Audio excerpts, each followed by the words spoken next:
Selamat pagi Bapak Ibu dan saudara-saudara yang dikasihi Tuhan Yesus. Kembali kita berjumpa di dalam persekutuan doa pagi.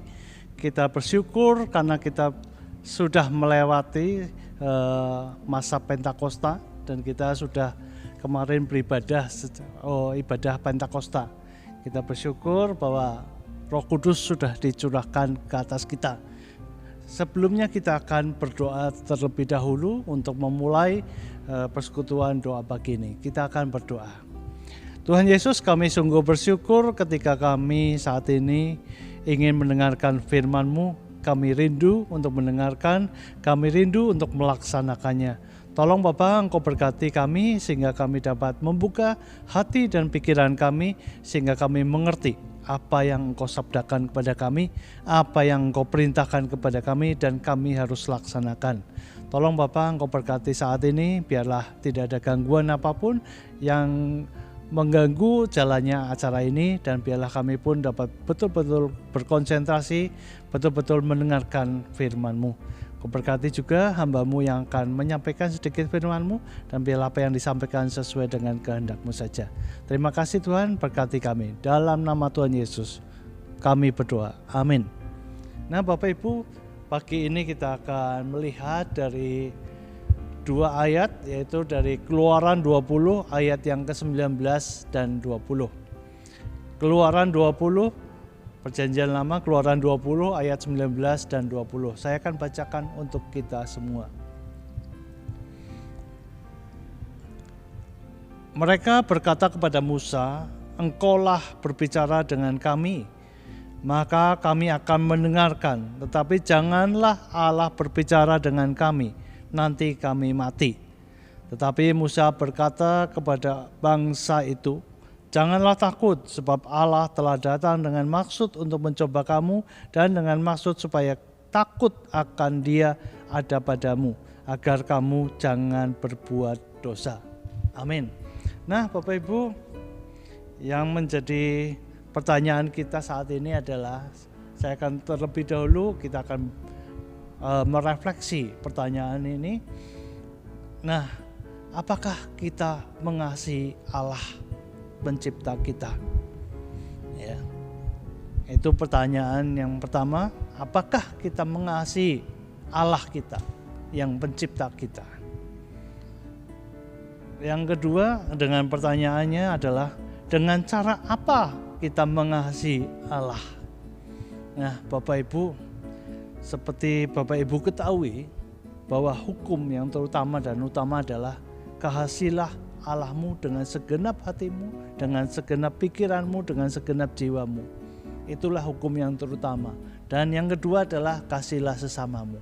Nah, kalau kita mengasihi sesama sudah pasti lebih gampang dibanding dengan mengasihi Allah. Sebenarnya bagaimana sih cara mengasihi Allah? Ya. Nah, Bapak Ibu, seringkali kita tidak tahu.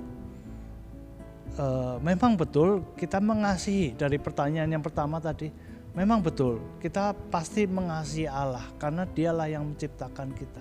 Tetapi bagaimana caranya kita mengasihi Tuhan Allah? Kalau kita mengasihi suami kita, mengasihi istri kita, mengasihi anak-anak kita, pasti gampang sekali untuk menjawab hal itu. Yaitu ya beri mereka hadiah, beri mereka apa yang mereka ingini, apa yang mereka suka, apa yang mereka hobi. Itu adalah cara-cara mengasihi sesama manusia. Ya, beri mereka perhatian, beri mereka pujian, beri mereka waktu, beri mereka kesenangan mereka. Itu pasti, itulah tanda-tanda atau cara kita untuk mengasihi sesama kita, untuk mengasihi suami atau istri atau anak kita. Nah, tetapi bagaimana cara mengasihi Allah kita? Karena Allah adalah Maha punya semua. Karena Allah adalah yang menciptakan kita. Allah tidak butuh ya kekayaan kita, karena Dialah yang punya kekayaan kita. Allah tidak butuh apapun dari kita, karena Dialah yang menciptakan segala sesuatu. Ya. Nah, kalau kita melihat dari Keluaran 20 ayat 19, ini adalah peristiwa ketika bangsa Israel menerima hukum Taurat. Bangsa Israel ketika itu berdiri atau di bawah Gunung Sinai. Ketika itu Musa naik ke Gunung Sinai untuk menerima hukum 10 perintah Allah. Nah, ketika Musa turun setelah menerima hukum perintah Allah. Nah, mereka mengatakan, ya kan? Mereka berkata kepada Musa perkataan yang begini, Bapak Ibu. Engkaulah yang berbicara saja dengan kami, jangan Tuhan Allah. Kami akan mendengarkan Engkau. Jangan Allah yang berbicara langsung kepada kami, karena kami takut kami akan mati. Jangan sampai Allah berbicara langsung kepada kami. Nah, itulah perkataan itulah yang diperkatakan oleh bangsa Israel. Bangsa Israel lebih suka berbicara dengan Musa, lebih suka berbicara dengan seorang manusia daripada seorang Allah. Bukan seorang, tapi sebagai Allah, pencipta mereka. Mereka takut. Kenapa mereka takut? Yang pertama, mereka takut karena apa? Karena mereka jelas takut akan mati. Mereka takut berbuat salah. Mereka takut kalau mereka tidak bisa melaksanakan perintah-perintah Allah. Jadinya mereka ingin berbicara dengan Musa saja. Nah, selain itu, ya, bagi mereka, kalau Musa mungkin bisa dibantah, Bapak Ibu. Musa bisa disanggah, Musa bisa ditolak. Tetapi kalau Tuhan tidak bisa ditolak. Itulah pikiran-pikiran dari bangsa Israel. Nah, bagaimana dengan kita, Bapak Ibu? Apakah kita seperti bangsa Israel? Kadang-kadang kita pun persis seperti bangsa Israel, Bapak Ibu. Kadang-kadang kita lebih suka mendengarkan orang lain dibanding mendengarkan Allah. Kadang-kadang kita lebih suka mendengarkan khotbah dari pendeta, lebih suka mendengarkan khotbah dari pengkhotbah, atau lebih suka mendengarkan seminar-seminar keagamaan dibanding mendengarkan secara langsung kepada Allah. Ataupun mungkin karena kita lebih suka mendengarkan seorang manusia, karena kita bisa mengatakan bahwa mendengarkan pendeta atau mendengarkan pengkhotbah itu merupakan suatu pilihan, bukan kewajiban. Itu merupakan sesuatu yang tidak harus dilaksanakan.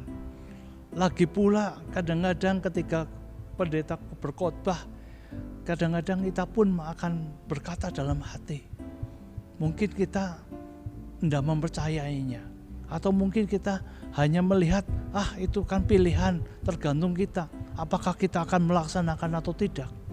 Atau kadang-kadang kita mengatakan, itu kan hanya pikiran pendetanya saja berkhotbah tentang hal itu, atau pengkhotbah itu atau pendeta itu mengatakan, itu kan gagasannya pendeta saja. Ya, jadi bukan merupakan suatu kewajiban. Nah, Bapak Ibu, kadang-kadang kita lupa bahwa dengan mengasihi Allah, caranya adalah mendengarkan Dia. Kalau kita sungguh-sungguh mengasihi Allah, kita akan mendengarkan suara Allah. Banyak sekali sekarang kita merasa abai, merasa tidak peduli dengan Allah, karena kita tidak betul-betul mengasihi Allah. Salah satu cara mengasihi Allah adalah dengan mendengarkan suara Allah. Dengan mendengarkan suara Allah, kita tidak akan berbuat dosa. Dengan mendengarkan suara Allah, hidup kita dibimbing oleh Tuhan Allah kita. Jadi cara untuk mengasihi Allah adalah mendengarkan suara Allah. Banyak sekali sekarang di YouTube maupun di TikTok maupun di beragam macam medsos, ya, banyak sekali yang bercerita tentang kesaksian dari orang yang tidak percaya menjadi percaya, dari orang yang mendapat kesusahan tetapi mendapat mujizat, mendapat kesembuhan dari sakit penyakitnya. Seringkali kita senang sekali mendengarkan sharing-sharing dari orang-orang. Seringkali kita senang mendengarkan kesaksian-kesaksian seseorang yang menjadi percaya kepada Yesus Kristus. Tetapi yang lebih penting sebenarnya adalah kita harus mengalami sendiri. Kita harus mendengarkan suara Allah sendiri. Kita harus betul-betul peka terhadap suara Allah, bukan melalui orang lain. Nah, seperti bangsa Israel, mereka lebih suka mendengarkan Musa dibanding dengan Allah. Nah, itulah kesalahan dari bangsa Israel. Makanya kita pada pagi hari ini kita belajar untuk mengasihi Allah dengan sungguh-sungguh, yaitu dengan mendengarkan suaranya, mendengarkan lewat Alkitab, mendengarkan dengan firman-Nya, supaya kita betul-betul ingin mengasihi Allah dengan menjauhi larangannya. Dan kita punya rasa takut kepada Allah sehingga kita tidak berbuat dosa dan menyimpang ke kanan atau ke kiri. Tetapi kita berada di jalan yang lurus bersama dengan Allah. Itulah cara kita mengasihi Allah kita. Nah, Bapak Ibu, itu sebenarnya adalah hal yang sederhana yang bisa kita lakukan ketika kita mengasihi Allah. Nah, itu seperti saya katakan, kita sering tidak peduli, sering abai. Kalau kita mendengarkan khotbah dari pendeta, ya kita memang betul menganggap itu betul sebagai suatu kebenaran daripada Allah. Tetapi kita hanya menganggapnya saja, belum tentu kita melaksanakan. Seharusnya ketika kita mendengarkan khotbah dari seorang pendeta, itu adalah wakil dari Tuhan juga. Mendengarkan, ya, menguraikan, pendeta itu menguraikan. Kita pun harus berkewajiban untuk melaksanakan. Karena sesuai dengan firman Tuhan, sesuai dengan kebenaran. Nah, Bapak Ibu, pagi hari ini saya mengajak Bapak Ibu untuk betul-betul mengasihi Allah dengan sungguh-sungguh. Karena Allah lebih dahulu mengasihi kita. Sepatutnya lah kita mengasihi Allah dengan sungguh-sungguh, yaitu dengan mendengarkan firman Tuhan. Terpujilah Allah. Selamat mendengarkan Allah. Amin. Bapak Ibu, kita akan masuk ke dalam doa syafaat. Kita akan berdoa untuk beberapa pokok doa. Mari kita berdoa. Terpujilah Tuhan, pada saat ini, pada pagi hari ini, kami diingatkan kembali untuk mencintai Allah, yaitu dengan jalan mendengarkan Engkau. Bukan melalui orang lain, bukan melalui sharing atau kesaksian orang lain. Tetapi biarlah kami pun mengalami sendiri kuasa Allah, mengalami sendiri untuk berjumpa dengan Allah secara pribadi. Karena itulah yang Allah inginkan. Terima kasih Tuhan, saat ini kami disadarkan kembali. Kami akan mendengarkan Engkau dengan sungguh-sungguh setiap pagi, setiap saat, untuk supaya kami lebih peka akan suara Allah. Apa yang Allah inginkan kepada kami, apa yang Allah inginkan terhadap hidup kami di dunia ini. Tolong Tuhan, berkati kami, berikan kami hikmat kebijaksanaan agar kami dapat mendengarkan suara Allah dimanapun kami berada. Dan siapapun yang mengatakan, biarlah kami pun dapat mendengarkan suara Allah dengan jelas. Dan kami akan mengikuti apa itukah suara Allah itu. Terima kasih Tuhan. Dan saat ini beberapa hal yang akan kami doakan dan kami minta, yaitu untuk bangsa dan negara kami Tuhan. Berikan berkat-Mu kepada pemerintah, kepada presiden, wakil presiden, menteri, gubernur sampai ke tingkat daerah. Berkati mereka, berikan mereka hikmat dan kebijaksanaan agar dapat memerintah kami dengan bijaksana dan membuat bangsa ini menjadi damai dan sejahtera. Berkati juga untuk tahun pemilu ini Tuhan, tahun ini maupun tahun depan yang akan menyelenggarakan pemilu, biarlah semua dapat berlangsung dengan baik, aman, lancar, dan sukses. Dan tidak ada perpecahan di antara bangsa Indonesia. Berkati juga untuk program-program gereja Tuhan, berkati seluruhnya. Berkati juga untuk pendeta kami, Pendeta Don Syukmana dan Pendeta Emeritus Yuli dan Capen Saudari Cynthia, berkati semua Tuhan. Berikan kesehatan kepada mereka dan biarlah mereka dapat melayani Engkau dengan sepenuh hati, dengan segenap hati, dengan penuh kesehatan yang baik. Berkati juga untuk anak-anak kami yang masih sekolah Tuhan, berkati mereka di dalam mereka menempuh pendidikan. Berkati mereka yang sedang mencari pekerjaan, biarlah mereka pun dapat mencepat pekerjaan yang cocok untuk mereka. Terima kasih Tuhan, dan Engkau juga berkati untuk kesehatan kami. Di saat ini adalah musim yang panas, musim kemarau, di mana suhu yang sudah tinggi, dan biarlah kami pun dapat menjaga kesehatan kami dengan baik. Terima kasih Tuhan atas semua ini, dan kami mohonkan di dalam nama Tuhan Yesus kami berdoa. Amin. Demikian Bapak Ibu, persekutuan doa pagi pada hari ini, dan biarlah kita mengasihi Allah dengan mendengarkan Allah. Terpujilah Tuhan. Tuhan Yesus memberkati kita semua. Amin.